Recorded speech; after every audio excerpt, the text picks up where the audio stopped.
जय नारायण। आज जो टॉपिक हमने स्टार्ट किया था interface of Python with SQL database को, उसको आगे बढ़ाते हुए हम डेटाबेस की कनेक्टिविटी सिखा रहे हैं कि how database connected with applications, कैसे आपको इसको यूज़ करना है। उसमें सबसे पहले आता है डेटाबेस को क्रिएट करना। देखिए, हमने आपको ये सिंटेक्स बताया था पिछली क्लास में कि इंपोर्ट करना है हमें पहले mysql.connector को इंस्टॉल करने के बाद। अगर कोई एरर नहीं दे इसका मतलब मॉड्यूल आपके में इंस्टॉल हो गया। कनेक्शन में प्रॉब्लम आ रही है, हो सकता है आपके सिस्टम में भी आएगी, तो फिलहाल आप सिंटेक्स ध्यान रखते चलिए कैसे करना है। फिर एक बार जब कनेक्शन बिल्ट हो जाएगा फिर आप इसको कर लीजिएगा। उसके बाद हमने पिछले क्लास में बात की थी कि आपको कर्सर ऑब्जेक्ट्स बना ली। देखिए, जो भी चीज़ हम कर्सर के अंदर एग्जीक्यूट कराना चाहते हैं वो कर्सर ऑब्जेक्ट द्वारा ही कराते हैं। जितना भी हम पाइथन में एसक्यूएल से रिलेट करके पढ़ेंगे उसके अंदर सबसे पहले एक फंक्शन पढ़ा था हमने एग्जीक्यूट पिछले क्लास में, वही एग्जीक्यूट यहाँ पे भी है।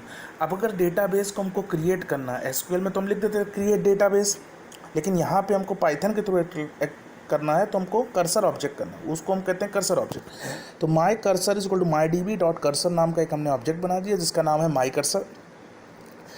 फिर हमने लिखा माई कर्सर डॉट एग्जीक्यूट, लिखा क्रिएट डेटाबेस माई डेटाबेस। तो माई डेटाबेस नाम का एक डेटाबेस क्रिएट हो जाएगा एसक्यूएल के अंदर।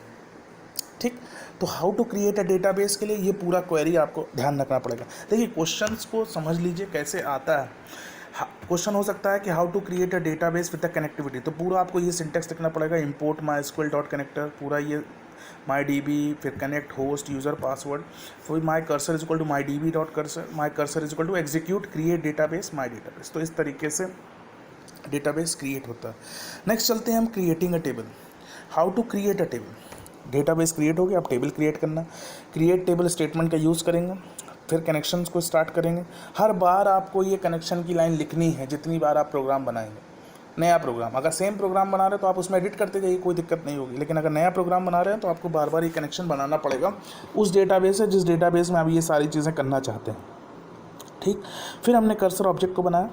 फिर हमने लिखा माई cursor dot execute create table customer. Customer के अंदर जो हमने फील्ड का नाम लिखा उसमें नेम, उसका हमने साइज़ दिया वेरकैर, एड्रेस दिया, उसका भी साइज़ दिया वेरकैर, 255 दोनों के इक्वल हमने साइज़ दी। तो इस तरीके से हम मेरी टेबल क्या हो गई, क्रिएट हो जाएगी। ठीक, नेक्स्ट आता है प्राइमरी की। सिर्फ एक ही की है उस पर्टिकुलर, अभी तक जो अपडेशन हुआ उसके बाद आगे कुछ आएगा तो आपको हम ज़रूर बताएंगे। प्राइमरी की हमेशा ध्यान रखिए कि आपको यूनिक डेटा फाइंड आउट करता है। इसमें एक स्टेटमेंट यूज़ होता है इंट ऑटो इंक्रीमेंट प्राइमरी की। देखिए, अगर आप इंट ऑटो इंक्रीमेंट प्राइमरी की लगाएंगे तो प्राइमरी की करता क्या है, इसमें ऑटो इंक्रीमेंट करता रहेगा 1 2 3 4। आपको बार बार लिखने की ज़रूरत नहीं पड़ेगा। डेटा जो हम इंसर्ट करेंगे अभी जाके, तो आपको बार बार डेटा को इंसर्ट करने की उस पर्टिकुलर फील्ड में ज़रूरत नहीं पड़ेगी जहाँ पे आप ऑटो इंक्रीमेंट का यूज़ करेंगे। ठीक, फिलहाल ये प्राइमरी की में लगाता, यह ध्यान रखिएगा। अगर हम नहीं लगाएंगे तो हमको, अगर हम ऐसा मैंडेटरी नहीं कि आपको ऑटो इंक्रीमेंट लगाना, अगर आप नहीं लगाएंगे सिंपल प्राइमरी की लगेंगे तो आपको इंसर्ट करनी पड़ेगी वैल्यू।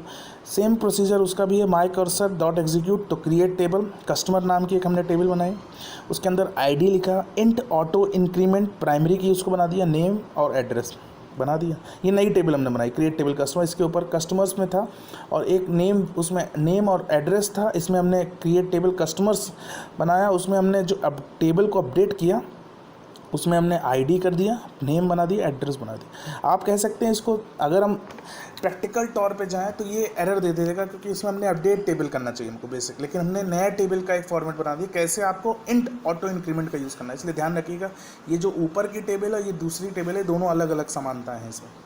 देखो, अब देखो वही चीज़ हम दूसरे बार में बताना चाह रहे हैं। हमने अभी आपको बताया ना कि अगर हम सेम टेबल होता, अगर हम प्रैक्टिकल में जाते तो ये एरर दे देता। वही चीज़ हम दूसरे ने एक्सप्लेन भी कर रहे हैं कि अगर आपको उसी टेबल में, जैसे हमने लिखा हुआ क्रिएट टेबल कस्टमर, ऊपर लिखा है ना क्रिएट टेबल कस्टमर, देखिए नेम वेरकैर एड्रेस वेरकैर, अगर इसी को हमको इसी में अपडेट करना है, आईडी जोड़ना है, एड्रेस जोड़ना है, मोबाइल नंबर जोड़ना है, तमाम तरीके की अगर चीज़ करना है तो हमको क्रिएट टेबल नहीं करना पड़ेगा, वहाँ पे हमको ऑल्टर टेबल का यूज़ करना पड़ेगा। ये देखिए, तो my cursor dot execute alter table customer add column ID int auto increment primary key. इस तरह से ऐड कॉलम, बार बार आपको कॉलम ऐड करने पड़ेंगे कॉमा लिख लिख के, और इस तरीके से कॉलम इंसर्ट हो जाएंगे। नेक्स्ट आता है insert into a table. How will you insert a data into a table.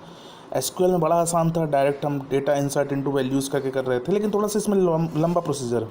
हमने लिखा हुआ है my cursor is equal to my D B dot cursor SQL val, दो वेरिएबल लिए हैं हमने, दो वेरिएबल लिए हैं, वेरिएबल कोई भी हो सकते हैं।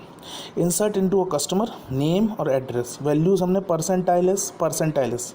देखो इसकी वैल्यूज़ फिक्स होती हैं, ये ध्यान रखिएगा। हमें हर वैल्यू के लिए डेटा को सेट करना होता है। इसका एक टेबल हम नेक्स्ट लेक्चर पढ़ाएंगे, तो इसका एक टेबल हम बना के दे देंगे कैसे आपको डेटा को इंसर्ट कराना होता है। वेल, जॉन और हाईवे, हम इसको परसेंटाइल एक्स में क्यों करते हैं, क्योंकि डेटा जब इंटरनेट की कनेक्टिविटी से चलता है तो हो सकता है कि डेटा में हैकर्स हों, डेटा को हैक कर रहे हो, तो परसेंटाइल एस जो होता है वो इनक्रिप्ट करके डेटा को सेंड करता है, इसलिए हम परसेंटाइल एस लगा के चलते हैं। नहीं तो अगर हमको नहीं लगाना तो हम डायरेक्ट भी वैल्यू को पास कर सकते हैं। अब माई कर्सर डॉट एग्जीक्यूट में एसक्यूएल डॉट वेल को हमने पास किया, वैल्यू रिकॉर्ड इंसर्ट हो गया।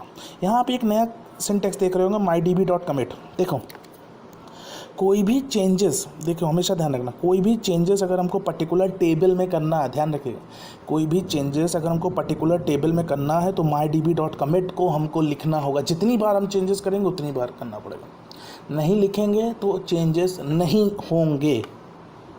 ठीक, नेक्स्ट चलते हैं। हाउ टू इंसर्ट मल्टीपल रो, ये तो आपने सिंगल रो था, मल्टीपल रोज हो तब क्या करना, सेम है। एसक्यूएल में insert into customer name address, value ले लिया हमने, वेल में हमने पूरी वैल्यू एक साथ, स्क्वायर ब्रैकेट देखिए, तरीका देख लीजिए।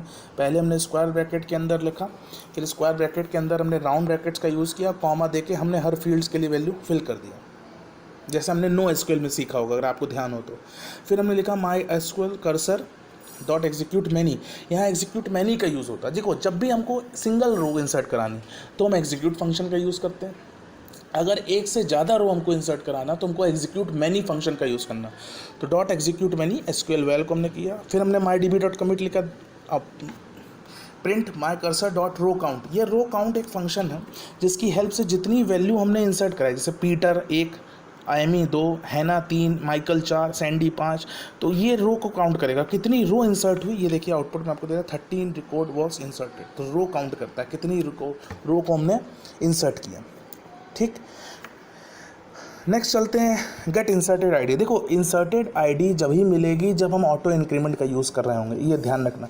अगर हमको ऑटो इंक्रीमेंट का हम यूज़ नहीं कर रहे हैं तो इंसर्टेड आईडी मिलना मुश्किल है, क्योंकि लास्ट रो की जो आईडी होती है वो डिपेंड करके देता है। यहाँ पे आपको 15 मिल रहा है क्योंकि हम ऑटो इंक्रीमेंट का यूज़ कर रहे हैं। अगर ऑटो इंक्रीमेंट का यूज़ नहीं करेंगे तो हमको जो लास्ट आईडी होगी उसको थोड़ा सा प्रॉब्लम हो जाएगी रिट्रीव करने, क्योंकि वो हमको सेलेक्ट के थ्रू ही रिट्रीव कराना होगा, उसको हम अगली क्लास में पढ़ेंगे। तो हमेशा ध्यान रखिए, if you insert more than one row the ID of the last inserted row is return, तो लास्ट रो की आईडी रिटर्न होती है। नेक्स्ट चलते हैं हम डिलीट रिकॉर्ड पर। डिलीट कैसे होता है, देखो कोई भी रिकॉर्ड को डिलीट करना हो तो हम वहाँ पे तो हमारे पास दो था, ड्रॉप करते तो डेटाबेस डिलीट हो जाता था, डिलीट करने के लिए तुमको डिलीट कमांड लिखना था। सेम वही प्रोसीजर यहाँ पे भी है। हमको माई कर्सर ऑब्जेक्ट बना दिया, हमने एसक्यूएल का एक वेरिएबल लिया, एसक्यूएल में हमने लिखा delete from customer where address is equal to mountain 21। तो my cursor dot execute SQL, तो जो भी वेरिएबल की लाइन हमने इसमें दी एसक्यूएल में वो पास होगी, एसक्यूएल से डेटा डिलीट हो जाएगा। My D B dot commit लिखा, हमने आपको पहले ही बता दिया हर बार अगर टेबल में कोई भी डेटा हमको चेंज करना है तो my D B dot commit का हमको यूज़ करना। फिर हमने लिखा print my cursor dot row count, तो रो काउंट को हमको यूज़ करना ही पड़ेगा। रिकॉर्ड्स डिलीटेड, तो 1 रिकॉर्ड डिलीट हो गया। इस तरीके से डेटा डिलीट होता है। नेक्स्ट चलते हैं अपडेट करने के लिए। तो अपडेट करने के लिए हमको सिंपल क्वेरी लिखना है, SQL update customer set address. जो क्वेरी हम एसक्यूएल में लिख रहे थे सेम वही चीज़ लिखनी, कोई भी चेंजेस आपके किसी भी चीज़ में नहीं है, बस चेंज ये है कि उसको हमको एक वेरिएबल से अटैच कर देना, क्योंकि हमेशा जो प्रोग्रामिंग लैंग्वेजेस होती है वो वेरिएबल को हम पास करके फंक्शन में एग्जीक्यूट कराते हैं। वही काम हम कर रहे हैं और कुछ नहीं कर रहे हैं, नया कुछ नहीं करना है, सेम वही चीज़ है, वही क्वेरी लिखनी है, सिर्फ आपको एक वेरिएबल अटैच कर दिया हमने यहाँ पे एसक्यूएल, और माई कर्सर डॉट एग्जीक्यूट करके एसक्यूएल को हमने पास करा दिया। तो my D B dot commit, row count किया, एक रो डिलीट हो गया। इस तरीके से इंसर्ट, अपडेट और डिलीट हम पाइथन के थ्रू एसक्यूएल में करते हैं। होप करता हूँ समझ में आया होगा, क्वेश्चन ज़रूर पूछेगा। आज के लिए इतना ही, थैंक यू।